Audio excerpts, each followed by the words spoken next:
Pada lanjutan Liga 2, Persiraja Banda Aceh berhasil mengalahkan Blitar Bandung United dengan skor akhir 3-0, di mana gol Persiraja Banda Aceh diciptakan oleh Andri Abu Bakar pada menit ke-8, kemudian pada menit 79 oleh Usmuzon, dan kemudian pada tambahan waktu oleh Rizal Torres.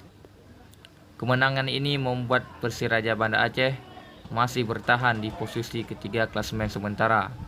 Sejauh ini anak-anak Persiraja Banda Aceh masih memiliki laga pertandingan, yaitu berhadapan dengan PSMS Medan di laga tandang, dan 3 sisanya mereka akan memainkan di Stadion Lampineng, Kota Banda Aceh.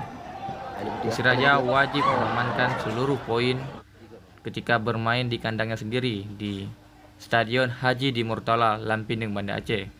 Jika mereka bisa mengamankan 3 poin tersebut, maka akan sangat membantu Persiraja Banda Aceh untuk bisa terus hingga lolos ke babak 8 besar. Blitar Bandung United sendiri saat ini tercongkol di papan bawah klasemen sementara. Persiraja Banda Aceh optimis bahwa mereka akan lolos ke Liga 1 pada musim ini. Bagaimana tidak, masyarakat Aceh begitu antusias dan Persiraja Banda Aceh di Stadion Lampineng Haji di Murtala.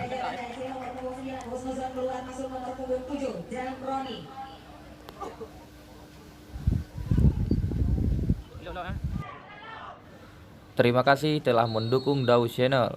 Bantu kami dengan cara subscribe agar Daus Channel kedepannya bisa live streaming hingga Liga 1, menemani seluruh tim yang bertanding pada kompetisi tersebut.